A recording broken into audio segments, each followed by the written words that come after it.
Hey everybody, this is lesson 14, multi-step ratio problems. So what are two ways you can solve a markup problem? We're going to actually change that to be a discount problem too. Two ways you can solve a markup or discount problem.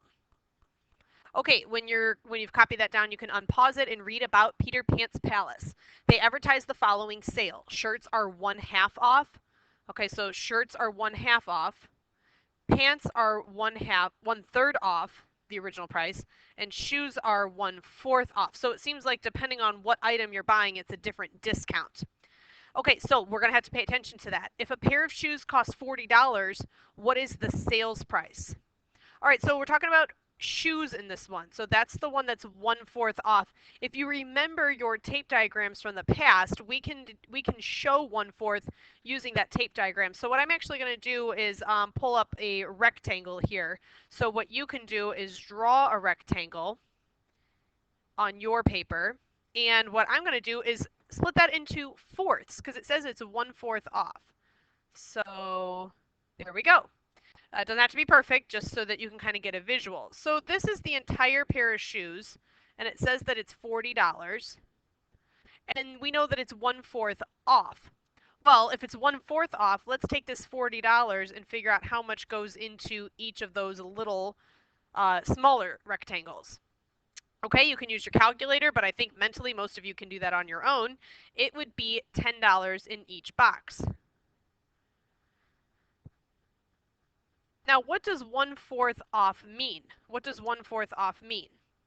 Well, it means that you don't have to pay for a fourth of it. Unfortunately, a lot of kids say that the answer is $10, but the answer isn't $10. The answer is $40, and then you take away the $10.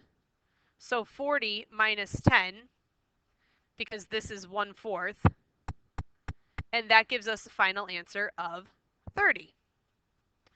There's one other way we can do it. The sales price of 1/4 off means that we would be paying for the other 3/4. So if it's 1/4 off, we can also look at it this way of paying for the rest of it, which is $30. So either way, whether we find 3/4 or whether we subtract 1/4, we get $30, and that's the sales price. Okay, let's go ahead and try the Pete's Pants Palace. A pair of pants usually sells for $33. So now we're talking about this one, the 1/3 off. What is the sale price of Peter's Pants? I want you to try this on your own. Make the rectangle, make sure that you split it into the right parts, then take the $33 and figure out what would be the 1/3 off. Okay, pause it and try it, and then unpause it and see how you did.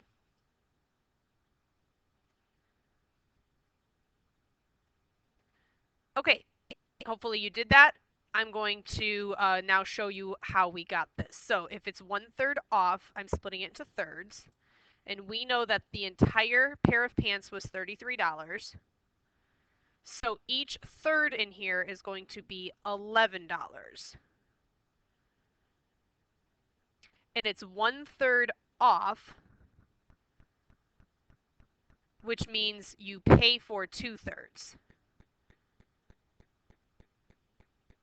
Okay, so you can do this one of two ways. You can subtract 11 from 33, or you can put the 2/3 together, so $11 plus $11. Either way, you get an answer of $22. Okay, hopefully those first two examples made sense. Remember, it's that word off that we have to pay for, or pay attention to. You always take off if it says 1/2 off, 1/3 off, 1/4 off. Okay, let's go ahead and go to Big Al's Used Cars. This one says that a used car salesperson receives a commission of 1/12 of the sales price of the car for each car he sells. So he gets to keep 1/12. I just told you up here to be careful if something is 1/12 off or 1/5 off.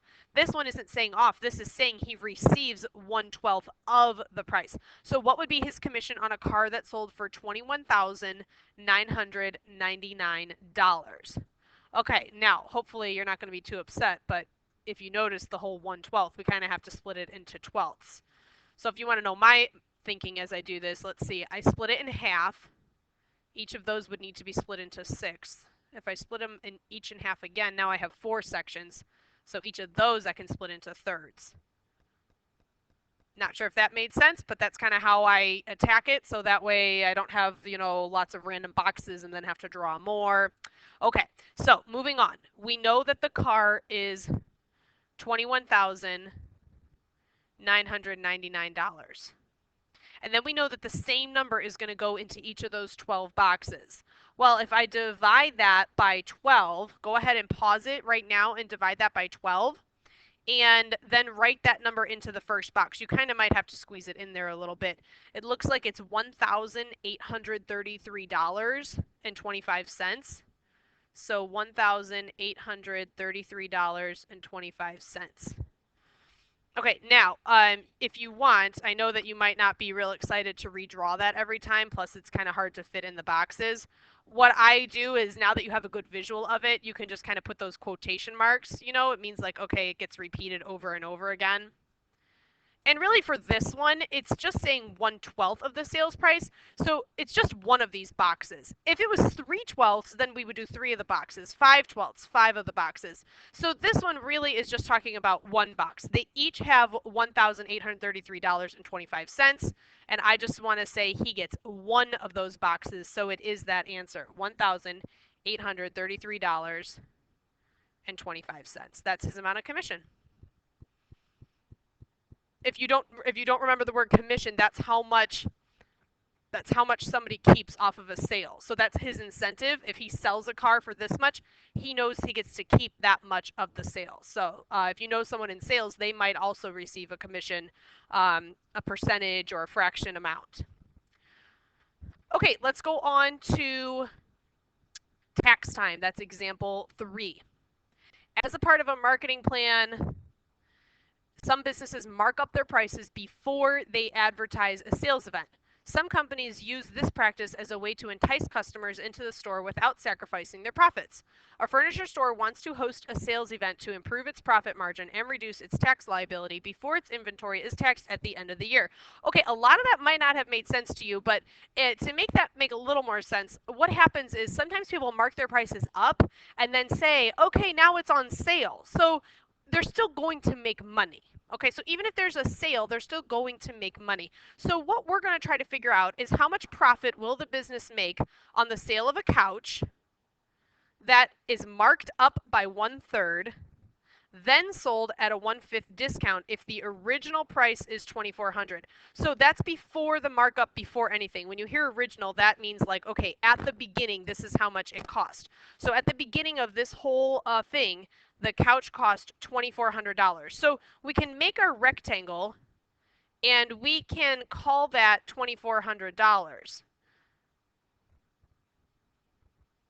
Now, it says that it's marked up by 1/3. So that's a clue that we're going to split this into thirds. One here, one there. Okay, so I've got 3. Let's figure out what goes in each box. If you're good at your math facts, you can actually figure that out because of the 24 and the 3 sections. It's 800. Now, if they mark it up by 1/3, what they're saying is we're going to take a third and we're going to add that price on. So it's like saying we're marking it up by another $800. Okay, so $2,400 was the original price.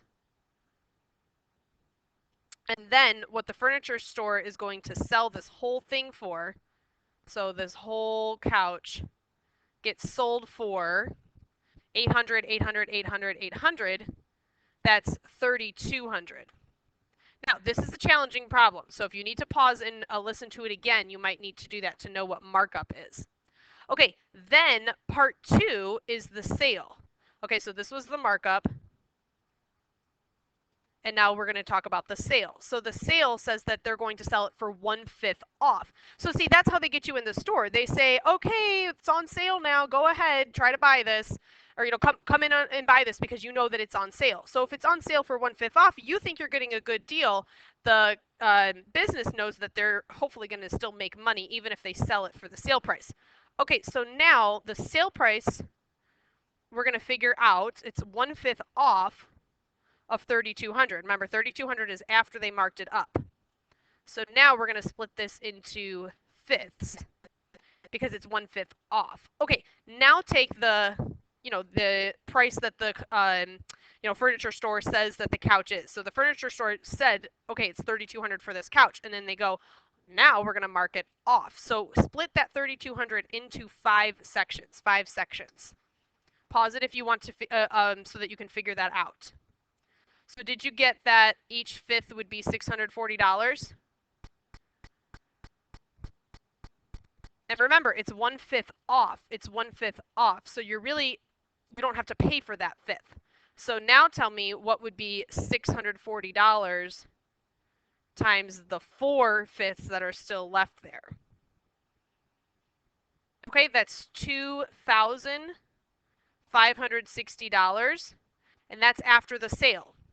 Okay, so the two things that we have to pay attention to here are the original starting price.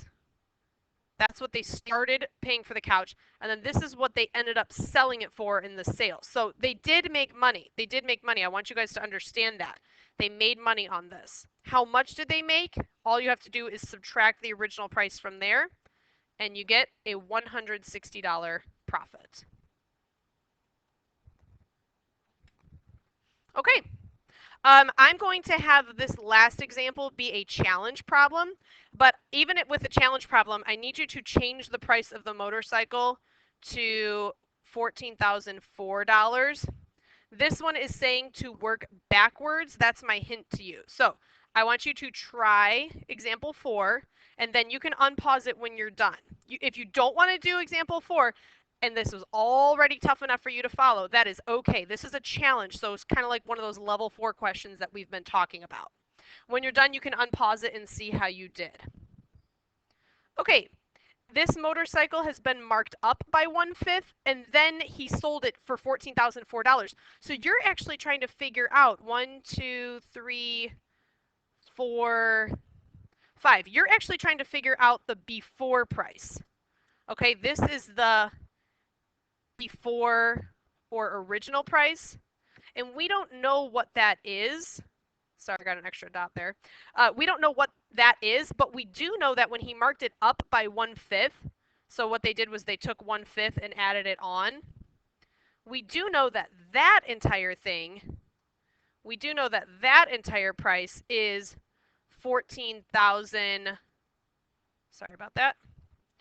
$14,004. Okay, so now we can figure out what goes into each box. So $14,004, and then we would actually be dividing that by 6 because we can see that these fifths here, it marked up by a fifth. So really it's saying like 6 pieces. So each one of those boxes has the number $2,334. Okay, so if you write that into each box, that kind of helps you see that each one, 2,334, 2,334, 2,334. So all of those together are $14,004.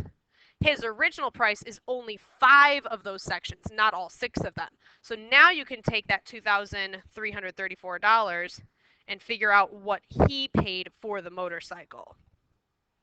Okay, and hopefully if you did that, you got $11,670 is the price the dealer paid for the motorcycle.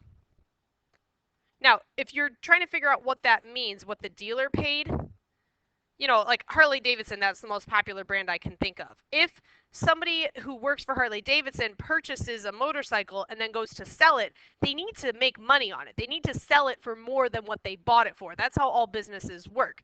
So they paid $11,670, then marked it up by a fifth, which we figured out was $2,334. Then they sold it for $14,004. So over here, they gave you the after price. They didn't tell you what the dealer paid. They told you what the dealer sold it for. So hopefully you're understanding the difference between what he paid and what he sold it for. Okay, well, that is a wrap on lesson 14. You can do your summary now or when you get to the next class, and I will see you then. Bye.